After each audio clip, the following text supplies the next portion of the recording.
Hello students, welcome two electrons mind. आज बात करेंगे लोड रेगुलेशन के। तो जीना डायोड के जितने भी बेसिक कॉन्सेप्ट्स है और लाइन रेगुलेशन, इसकी बात हम कर चुके हैं। तो आज ऑलमोस्ट आपका ये लास्ट पॉइंट है जीना डायोड से कनेक्टेड। उसके बाद इजीली हम न्यूमेरिकल्स को डील कर सकते हैं। तो अब मैं directly I am coming to the point. Load regulation की अगर आप मुझसे डेफिनेशन पूछेंगे तो जैसे मैंने लाइन रेगुलेशन की बात की थी, उसमें बात किया था कि आउटपुट आपका कांस्टेंट होना चाहिए और आपका इनपुट वो वेरिएबल होगा। अगर वो वेरिएबल होगा तो उस बेसिस पे हमारी जीनर करंट वेरी करेगी। यस, जीनर करंट वेरी करेगी because in the whole circuit, in whole equations, two things are important and mandatory for variability. One thing is only can not be variable. ये बात हमने की थी line regulation में। तो आज अगर हम लोड रेगुलेशन की बात करेंगे तो what is the difference? Difference क्या आ जाएगा? वहां पे इनपुट वेरिएबल नहीं होता, वहां पे हमारा लोड रेजिस्टेंस वेरी होता है। तो this is the basic and basic definition. अगर किसी को ये दो पॉइंट पता है तो मैं बोलूंगा उसको लोड रेगुलेशन के बारे में पूरा पता है। उसको मालूम है कि अगर हम रेगुलेट कर रहे हैं मतलब हमारा आउटपुट कांस्टेंट होना चाहिए एट एनी कंडीशन, और हमारा इनपुट में जो भी हमारा लोड में ये रेजिस्टेंस लगा हुआ है, लोड रेजिस्टेंस, वो हमारा वेरिएबल होना चाहिए। उसके बेसिस पे हम अपनी एनालिसिस करेंगे। That is called load regulation. तो ये तो डेफिनेशन हो गई। अब इसी डेफिनेशन को अगर मैं ट्रांसफर करके यहां इस वाले सर्किट में अप्लाई करना चाहूं तो मुझे क्या क्या चेंजेस करने पड़ेंगे। तो यहां पर जो आपका आरएल लगा हुआ है, अब ये आरएल वेरिएबल हो जाएगा, क्योंकि अभी अभी हमने लिया कि वेरिएबल आरएल होना चाहिए और आउटपुट कांस्टेंट होगा। अब हम बात करते हैं कि आउटपुट कांस्टेंट कैसे हो जाएगा। तो ये वही पुरानी बात हो गई कि जब भी मुझे आउटपुट कांस्टेंट करना होता है, मैं एक पैरेलल में एक सर्किट में अपने जीना डायोड को लगाता हूं और उसको ब्रेकडाउन तक पहुंचाता हूं। दैट इज अवर रिस्पांसिबिलिटी कि इतना मिनिमम इनपुट हम लगाएं कि ये वाला जो डायोड है आपका वो ब्रेकडाउन में पहुंच जाए। तभी ये पॉसिबिलिटी है ब्रेकडाउन के बाद ये कांस्टेंट वोल्टेज प्रोवाइड कराता है। तो अगर मैं फिर इसकी बेसिक डेफिनेशन पे आ जाऊं कि ये मेरा जीना डायोड है और ये आफ्टर ब्रेकडाउन कैसे शो करेगा, तो ये ऐसे शो करेगा प्लस माइनस Vz, क्योंकि इस पे भी Vz का वोल्टेज लिखा है, मतलब Vz का वोल्टेज इस पे कांस्टेंट बैटरी की तरह काम करेगा। तो ये वाला चेंज भी मुझे इस सर्किट पे करना पड़ेगा, बिकॉज मैं जब रेगुलेशन की बात करता हूं तो मैं कांस्टेंट आउटपुट वोल्टेज की बात करता हूं, और कांस्टेंट आउटपुट अगर वोल्टेज है, इट मींस है कि जीना डायोड आपका ब्रेकडाउन में आ चुका है। और जैसे जीना डायोड ब्रेकडाउन में आता है वो अपनी एक इक्विवेलेंट मॉडल को शो करता है। That is nothing but A battery, और उस बैटरी का प्लस यहां बनता है और माइनस यहां, बिकॉज एन यहां पर है और पी यहां पर है। तो एन और पी में plus minus as it is मैंने बना दिया। तो ये मैंने क्या किया, बाय डेफिनेशन जो भी आपकी लाइन लोड रेगुलेशन की डेफिनेशन थी कि वी आउटपुट कांस्टेंट और आरएल वेरिएबल, ये दो चीजों को मैंने इक्वेशन इस पूरे सर्किट में ट्रांसफर कर दिया। अब आगे स्टेप क्या कर सकते हैं। तो जैसे लाइन रेगुलेशन में बात की थी मैंने, लाइन रेगुलेशन में मैंने बात की थी कि वहां पर हम कुछ इक्वेशंस लिखते थे केवीएल केसीएल के बेसिस पे। यहां भी सेम इक्वेशन केवीएल केसीएल के इक्वेशन पे बेसिस पे लिख सकते हैं। लेकिन आज अगर मुझसे कोई स्टूडेंट कहता है कि सर अगर suppose I don't know the KVL, मुझे केवीएल का बेसिक नहीं पता, तो there is any other way by which I can write down the equation. तो मैं बोलूंगा यस, एक तरीका है जो देखने का एक विंडो है हमारा, वो केवीएल के एक्सेल की इक्वेशंस ही है, लेकिन लिखने का एक तरीका हो सकता है किसी स्टूडेंट का। सपोज करिए यहाँ पे ऑलरेडी मैंने पॉइंट ले रखे हैं, ये बी पॉइंट ऑलरेडी ले रखा है, तो ये भी मेरा बी पॉइंट होगा। ये कोई नई बात नहीं है, बिकॉज मैं हमेशा दो पॉइंट को सेम करता हूं, बिकॉज बोथ आर शॉर्ट। यहां पे मैंने ए पॉइंट ले रखा है और ग्राउंड को मैंने जी पॉइंट ले रखा है। यहां पर मेरी लोड करंट आईएल है, बिकॉज आरएल में आईएल करंट फ्लो कर रही है। जीना डायोड पे मैंने वोल्टेज बना दिया है और इस पे करंट फ्लो कर रही है, that is IZ. Input current is I, that is the register and input voltage. B point से मैं अपना आउटपुट वोल्टेज बना रहा हूं, that is as it is structure as is given in the line regulation. तो इसके मैं बात करूं तो आप क्या VA इक्वल टू VA लिख सकते हैं। VA इक्वल टू VA, अगर मैं पूछूं किसी से VA equal to VA is possible, then easily by mathematics you can write down here is nothing like a KVL और KCL। यहां पे मैंने कोई KVL KCL अप्लाई नहीं किया, बट आप VA और VA को फिर क्या VA minus VG equal to VA minus VG लिख सकते हैं। yes it is possible। Again मैं VA माइनस VG को कन्वर्ट कर दूं अगर, तो कुछ ऐसे लिख सकता हूं, VA minus VG is one side, that is left hand side. तो राइट हैंड साइड कैसे लिखेंगे हम, VA minus VB plus VB minus VG। Is it possible? Yes it is possible, because VB is cancel out, तो VA minus VG इस तरफ बचेगा right hand side में और VA minus VG left hand side में बचेगा। तो equation जो भी मैंने यहां ड्रॉ की है अभी, वो बिल्कुल उस बेसिस पे ड्रॉ की है कि आप कोई भी पॉइंट उठा लीजिए और उन दोनों पॉइंट्स को इक्वल कर दीजिए। तो ये we can write down now VA minus VG. What is the value of VA minus VG? That is VI. I can write down here in place of this value. I can write down VI. Yes, I can write down VA minus VB is what? If the current is flowing A to B, then I can write down VA minus VB equal to R multiplied by II. It means यहाँ I can write down this for VA minus VB. I can write down R multiplied by II plus VB minus VG. VB minus VG is nothing but the output voltage. So here I can say this is my output voltage and that is nothing but VB minus VG. अब VB minus VG को मैं कई तरह से लिख सकता हूं। अगर आप RL के टर्म्स में पूछेंगे तो मैं RL मल्टीप्लाइड बाई IL बोलूंगा। अगर आप VZ के टर्म्स में पूछूंगा तो मैं VZ बोलूंगा, क्योंकि ये भी और ये भी तो सेम पॉइंट है। तो VB माइनस VG चाहे इस पॉइंट से लीजिए, चाहे इस पॉइंट से लीजिए, चाहे simple output VB minus VG लीजिए, तो ये तीनों चीजें मेरे लिए सेम है। अब इस तीनों में मैं जो भी यूज करना चाहूँ यूज कर सकता हूँ। I will use VZ, why? Because VZ का ऑलरेडी इज गिवन। VZ आपको जीनर डायोड पे ऑलरेडी एक रेटिंग दे रखी है कि VZ जब आएगा तो ब्रेकडाउन हो जाएगा। तो मैं जीनर डायोड का VZ का वोल्टेज को चूज करना यहाँ पर VB माइनस VG का पसंद करूंगा, तो मैं यहाँ पर VG लिख सकता हूँ। ये पूरा का पूरा इक्वेशन मैंने क्यों लिखा है? बिकॉज आई फाइंड आउट तो II current here, I want to find out II current, that is V input minus VZ divide by R।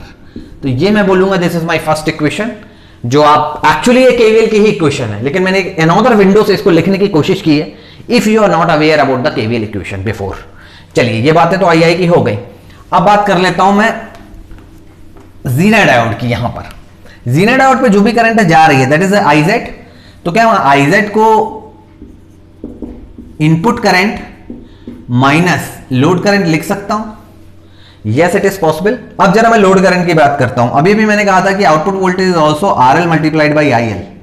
It means अगर मैं लोड करंट की बात करूं तो दैट इज ऑल्सो पॉसिबल कि मैं V output divide by RL लिखूं, that is possible, yes. तो अब मैं फाइनल इक्वेशन लिख रहा हूं IZ का। ये II की इक्वेशन ये मैं इक्वेशन नंबर 1 से उठाऊंगा, that is my VI minus VZ divide by R minus that is IL। IL क्या है? That is my V output divide by RL। V output क्या है? VZ।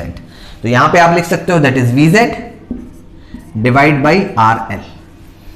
यहां तक हम पहुंचे हैं because of KCL, because of this analysis, because of KVL, या बिकॉज ऑफ जैसा जो काम हमने लाइन रेगुलेशन में किया था सेम वर्कआउट हमने करके हम इस इक्वेशन तक पहुंचे। यहां से पहुंचने के बाद the analysis start from here, which thing is variable in a whole equation. तो अब मैं बात करना चाहूंगा कि क्या क्या चीजें वेरिएबल है। तो आप देख सकते हैं इनपुट वेरिएबल जो है हमारा वो वेरिएबल नहीं है, that is fixed. VZ is also Zener voltage, that is fixed. R, that is also fixed. That is VZ, that is again fixed. अभी भी मैंने बात की थी कि RL is variable, that is variable. अब बात करते हैं कि अगर आपका RL यानी लोड रेजिस्टेंस अगर आपका वेरी कर रहा है तो इस पूरे के पूरे इक्वेशन में क्या वेरी कर सकता है? Rest of the things are constant, then it's mandatory कि आपका ये IZ वेरिएबल करे। It is mandatory. एक इक्वेशन में सिर्फ एक कंपोनेंट या एक एलिमेंट वेरी नहीं कर सकता, दो एलिमेंट को वेरी करना इट्स इंपॉर्टेंट। तो क्या होगा अगर हम RL को वेरी कराएंगे तो हमारा IZ की वैल्यू वेरी होना ही होना है। अब देखते हैं जरा कि RL की वैल्यू अगर मैं मैक्सिमम लेता हूं तो ये पूरा का पूरा पार्ट क्या हो जाएगा? मिनिमम हो जाएगा, because it is in denominator. तो अगर डिनोमिनेटर की चीज को आप मैक्सिमम लेते हो तो ये पूरा का पूरा जो वैल्यू है ये क्या हो जाएगी? मिनिमम हो जाएगी। और जब ये मिनिमम वैल्यू चूंकि माइनस में है, दैट्स वाई आपकी IZ की वैल्यू क्या बन जाएगी? ये मैक्सिमम बन जाएगी। तो अब ये बात समझ में आनी चाहिए। ये मैं पूरा का पूरा यहां से रब कर रहा हूं।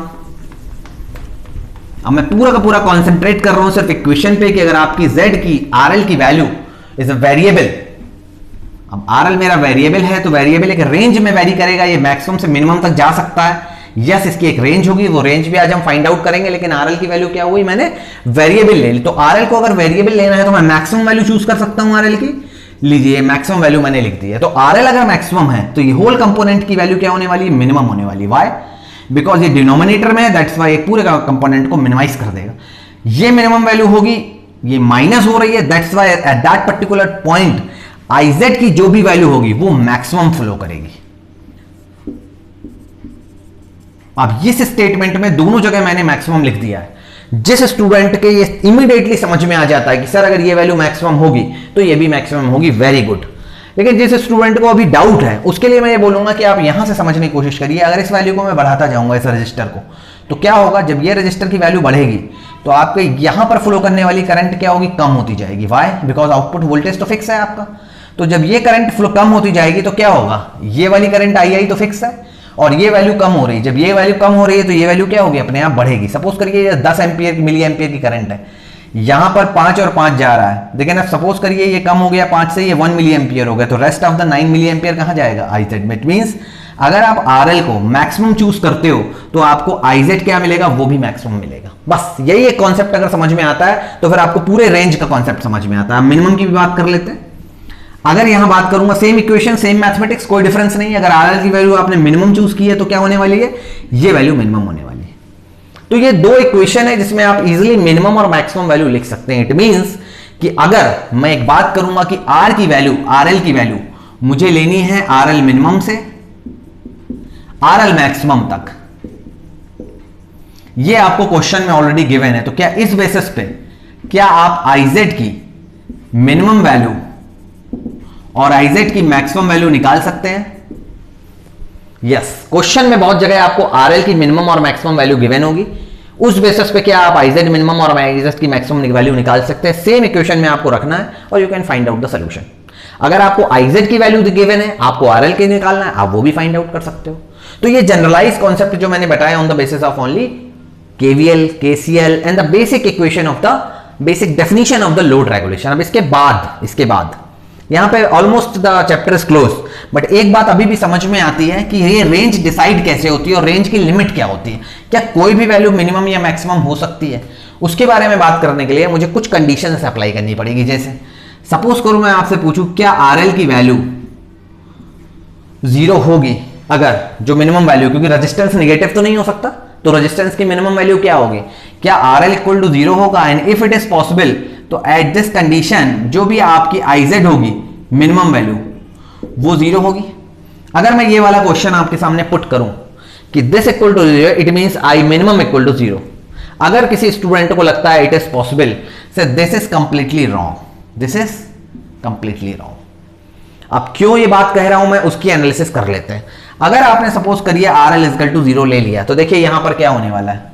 आपने इस रजिस्टर को वेरिएबल था जो RL इक्वल टू 0 ले लिया, 0 ले लिया तो क्या हो जाएगा, ये पूरा का पूरा रजिस्टर क्या हो जाएगा, शॉर्ट हो जाएगा। तो शॉर्ट का मतलब ही होता है 0 रेजिस्टेंस। और अगर आपने ये RL को 0 चूज कर लिया, इसका मतलब ये आपको क्या मिलने वाला, आउटपुट भी आपको 0 वोल्ट मिलने वाला है। Then it is a load regulation. अगर मैं पूछूं क्या ये लोड रेगुलेशन का सर्किट है, जो अभी अभी हमने पढ़ा हुआ है, जो लोड रेगुलेशन हम पढ़ रहे हैं, तो आपका आंसर होगा नो। वाई? बिकॉज जो लोड रेगुलेशन होता है आपका वो तो होता है VZ और वो एक कांस्टेंट वैल्यू होती है। तो अगर आपने गलती से ये लोड को इक्वल टू 0 कर दिया, तब तो आप ये पूरा का पूरा लोड रेगुलेशन बना ही नहीं रहे। एक्चुअली आप पूरे के पूरे आउटपुट को शॉर्ट कर दे रहे हो। तो ये RL इक्वल टू 0 ये कंडीशन कभी पॉसिबल ही नहीं है एट एनी कॉस्ट। आउटपुट में ये लोड हमारा है, ये कभी पॉसिबल ही नहीं कि 0 हो जाए। तो जब पॉसिबल ही नहीं है तो क्या हम यहां पे RL इक्वल टू 0 रख सकते हैं? नहीं। अगर आप रखोगे भी तो बाई मैथमेटिक्स VZ अपॉन 0 बराबर क्या होता है, it is undefined. We can not say it is infinity, because ऐसा नहीं है कि 0 रखने पे करंट हमको इन्फिनिटी मिलने लगेगी, दैट इज नॉट पॉसिबल। तो क्या है, RL को 0 हम रख ही नहीं सकते। तो ये वाला कंफ्यूजन अगर स्टूडेंट के माइंड में आता है तो मैंने ये पॉइंट क्लियर कर दिया। अब दूसरी बात कर लेता हूं मैं, जरा मैक्सिमम रेंज की, कि maximum range what is possible है देयर। RL की मैक्सिमम रेंज क्या हो सकती है? क्या RL की मैक्सिमम रेंज इनफाइनाइट हो सकती है? Then answer is yes, it is correct. Yes, मैं बोलूंगा यस, इट इज पॉसिबल। इस वाली स्पेशल कंडीशन का अगर मैं बोलूं कोई नाम है, yes it is a name, that is called no load condition. ये मैं क्यों लिख रहा हूं, because very very important point बन जाता है कि एग्जाम में या कभी भी आप यूनिवर्सिटी के एग्जाम में या स्पेशली इन कॉम्पिटेटिव एग्जाम्स, कभी वो RL इक्वल टू इनफाइनाइट बोलते नहीं है। कभी नहीं बोलते कि RL इक्वल टू इनफाइनाइट हो जाएगा, क्योंकि इनफाइनाइट कोई नंबर नहीं है, कोई एग्जिस्टेंस नहीं है इनफाइनाइट का। तो वो हमेशा एक कंडीशन देते हैं, जैसे no load condition. No load condition मतलब आपका लोड लगा ही नहीं है, लगा ही नहीं है। What is mean? It means कि यहां पर जो भी है RL की वैल्यू, अब मैं यहां पर वैल्यू नहीं रखूंगा इनफाइनाइट, मैं बोलूंगा यहां पर आपके कोई लोड कनेक्ट नहीं है आउटपुट। और ऐसी सिचुएशन है। अब क्वेश्चन इज ऑल अबाउट कि स्टूडेंट के माइंड में आ सकता है सर इज इट पॉसिबल, तो मेरा आंसर होगा उनके लिए यस इट इज पॉसिबल। ऐसा बहुत जगह होता है कि सर्किट में हमने लोड में अपने लोड को लगाया ही नहीं रेजिस्टेंस को, और हम डायरेक्टली आउटपुट ले रहे हैं। It is possible. अब आप देखिए कि यहां पर अगर RL इक्वल टू इनफाइनाइट है तो फिर ये मिनिमम की बात नहीं करूंगा मैं, और यहां पर RL की वैल्यू क्या रखूंगा, इनफाइनाइट रखूंगा। और जैसे ही RL की इनफाइनाइट वैल्यू रखूंगा, ये पूरी की पूरी जो वैल्यू है ये किस में कन्वर्ट हो जाएगी, 0 में कन्वर्ट हो जाएगी। और जब जीरो में कन्वर्ट हो जाएगी तो ये RL की मैक्सिमम वैल्यू है, तो ये फिर ये मिनिमम वैल्यू नहीं मिलेगी आपको, क्या मिलेगी आपको, IZ की यहां पर मैक्सिमम वैल्यू मिलेगी। और मैक्सिमम वैल्यू क्या होगी, that is VI divide minus VZ upon R। Actually ये वैल्यू क्या है, ये वैल्यू है IZ मैक्स की, और ये क्या है, इनपुट करंट के बराबर है। अब ये बात समझ में आनी चाहिए, इसका मतलब है कि अगर अब मैं आपसे RL की रेंज पूछूं, रेंज, तो आप रेंज में ये बोल सकते हैं कि रेंज जो होगी उसकी जीरो से शुरू नहीं हो सकती। RL की जो रेंज शुरू होगी वो ग्रेटर देन जीरो होगी, मतलब RL को आपको कोई ना कोई पॉजिटिव वैल्यू लेनी ही पड़ेगी। It can not be equal to zero, but it can be equal to infinite. अब इनफाइनाइट इक्वल टू मींस क्या होता है, नो लोड कंडीशन, जो अभी अभी मैंने आपसे डिस्कस किया। लेकिन इस बेसिस पे अगर आप मुझसे पूछेंगे कि IZ की कंडीशन बताओ कि IZ की लिमिट क्या है, तो जीरो पर इट इज नॉट पॉसिबल। तो ये कंडीशन एक फाइनाइट वैल्यू होगी हमेशा IZ की, जो मिनिमम वैल्यू होगी वो IZ की एक मिनिमम वैल्यू होगी और मैक्सिमम वैल्यू तक जाएगी। तो मिनिमम वैल्यू क्या हो सकती है और मैक्सिमम वैल्यू क्या हो सकती है, जब ये इनफाइनाइट होता है। तो अभी अभी हमने बात की है मैक्सिमम वैल्यू की, ये मैक्सिमम वैल्यू कितनी हो सकती है, I हो सकती है, यानी IZ की जो मैक्सिमम वैल्यू होगी वो हमारी I हो सकती है, इनपुट करंट हो सकती है। आप खुद सोचिए, यहां पर अगर कोई करंट नहीं जा रही तो ये इनपुट करंट ही सारी की सारी कहां जाएगी, जीनर वोल्टेज में, जीनर डायोड पे ये ट्रांसफर होगी। इट मींस जो जीनर डायोड की मैक्सिमम करंट हो सकती है वो इनपुट करंट से ज्यादा नहीं हो सकती, उसके इक्वल हो सकती है। और वो कब होगी, जब आपका RL इक्वल टू इनफाइनाइट होगा।